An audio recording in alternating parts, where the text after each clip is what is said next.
Hi, my name is Andrea Pastor. I'm the HIM Director at Southwest Health Center.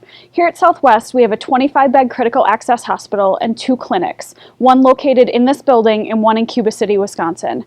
Like I said, Southwest Health Center Hospital has 25 beds, and we average over 6,000 emergency room visits every year, 3,000 urgent care visits, 700 day surgeries, 226 observation stays, over 38,000 outpatient visits, 730 inpatient visits, and 130 newborns every year.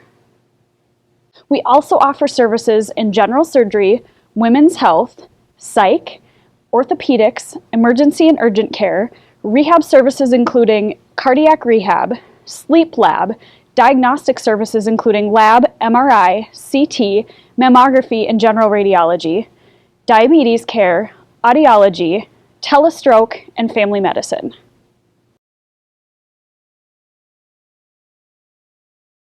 Here in the Health Information Department, also called HIM, we are in charge of collecting and processing each of those visits. That we have a variety of staff who do different duties to ensure all the information collected from each visit is processed, stored, coded, and completed correctly. So in about a month, our department is moving. So we are moving upstairs and we will have a much smaller department than what we have now. So part of that move is reducing the amount of record storage we need here at Southwest Health. So we are going through and taking all of our charts and reviewing them. So anything that we don't need to retain anymore, the state of Wisconsin recommends that you retain records for 10 years.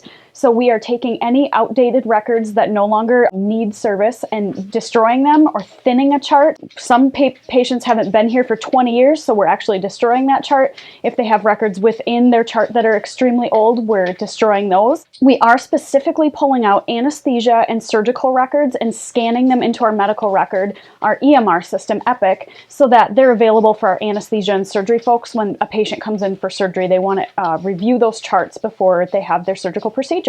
So then once we're done with this project, our chart storage will be a much smaller area and we can store them in a storeroom rather than a big office. Our HIM department includes myself as the HIM director, 2 coders, and 3 administrative staff. Now let's meet the staff and learn how each one contributes to the collection of health information here at Southwest Health. This is Carrie. She's one of the 3 HIM specialists in the department. Carrie, can you give us a brief overview of your typical day? Yeah, when I get here in the morning, I run a report to figure out which patients are here for surgery, and if they have a paper chart, I then pull it and bring it up to the surgery department for the anesthesia team to review. After that, I go around to each department and pick up the paperwork from patients who were discharged the day before, and I bring them back downstairs. I remove staples, repair tears, make sure everything has a patient label, and then I organize them according to what document type they are, and I scan them into the system. Afterwards, I give them to my coworker Tanya. She's also an HIM specialist. She checks them over for quality. Now I'd like you to meet Tanya. Tanya is one of our HIM specialists also. Tanya, can you explain indexing and quality assurance process for us? My main job during the day is to review these batches that Carrie gives me. I look at the batches to make sure that the documents are labeled correctly and that they are going to the right patient and the right visit for that patient. My other job is to look at them to make sure that they are complete, make sure that they are signed, dated, and make sure everything looks good. If it is not complete, then I would have to apply an e-signature for the provider to finish that task. Alright, so what I'm doing now is I'm QAing one of the batches. And this one has already pre-populated for me because it read the barcodes. So I'm just making sure that the HAR, which is the number that's in the encounter ID there on the top field, and the HAR is the number that the patient gets for the visit that they come for that particular day. So I'm just making sure that the HAR in the encounter ID field matches the HAR that's up on the actual sheet in the right-hand corner. And then I'm also making sure that the name is the same. And if that's the same, then I would just click on my OK button, and then it would take me into the next document in that batch. And I'm just going to continue to do the same thing. I'm going to make sure that the numbers match and that the names are the same. Again, the same thing here. And it looks like the numbers are the same and everything matches, so I'm just going to say OK through that. And then when I get to the end, it's asking me if I want to route this to the next queue, and I just say yes. and then it just takes a second to load. And once that load's complete, then those documents are visible for everybody to see in Epic. Tanya, can you explain some of the other responsibilities you have? I know you have a plethora of other things you do from day to day. Sure. The main thing is answering the phone. The phone rings a lot during the day. The phone calls are usually people wanting a release of records or people wanting to come and pick up their information or have them sent to another facility. And that takes up a lot of my time during the day. I also get a report every Thursday, which are physician letters, and that lets me know what doctors have jobs to do yet, if they have e-signs or discharge summaries or H&Ps that they need to complete. Shelly is one of our coders here at Southwest Health. Shelly, can you tell us kind of how your day typically runs? To start off my day, we log into Epic and we assess our work queues. A work queue is a grouping of our patient classes, and once we open those different patient classes, we have a list of our accounts. Different classes include our inpatients, ERs, observations, and ambulatory surgeries. Once we log into Epic, these are the listings of our work queues. We have inpatient, emergency, and our observation. Once we go into it, we sort these work queues by high accounts, and we typically work those work queues first. Inpatients, these are our list of patients here. And once we go to code that, we open our coding info screen, and we say yes that we want to start coding this session. With inpatients, we need to make sure we have documentation of an H&P, a history and physical, discharge summary, progress notes. If they had an inpatient surgery, we want to make sure we look at that op note and make sure we look at our pathology report. To look at that documentation, we open up our hospital chart.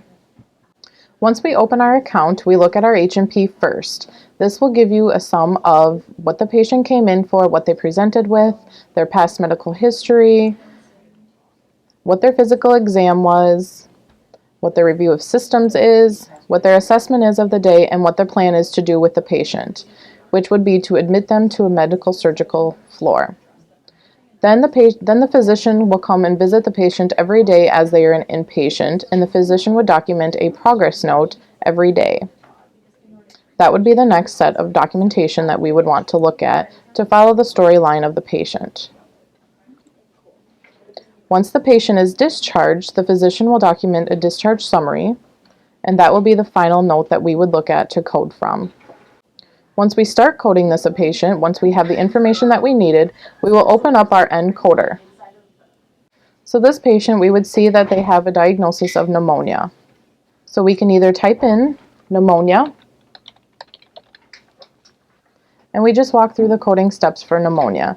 It is not further specified, so we would pick an unspecified diagnosis, and we have our diagnosis of pneumonia.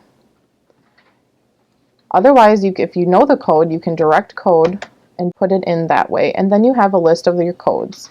If this is all the codes that you need for your patient, you can compute and complete, which would send it to a final coding status. If this is it for your patient, then you can complete the coding and send the account to billing for the insurance company.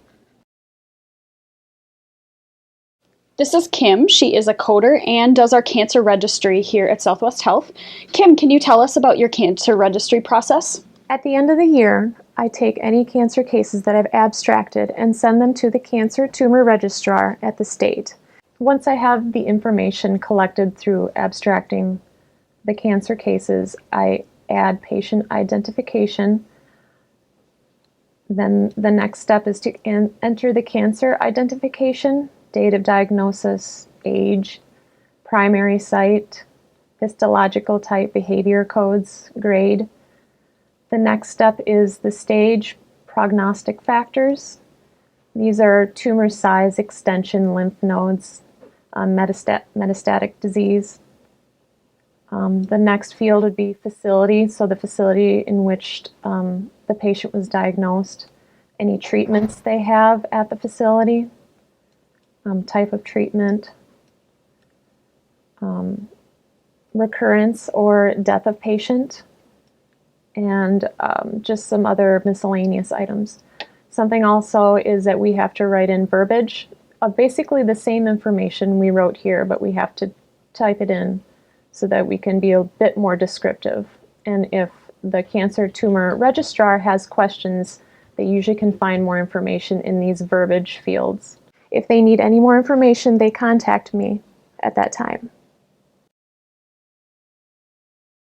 We hope you enjoyed your tour of the HIM department here at Southwest Health. As you can see, we have many roles and different responsibilities within the HIM profession. We hope this has excited you and got you looking forward to your new career path. Thanks again.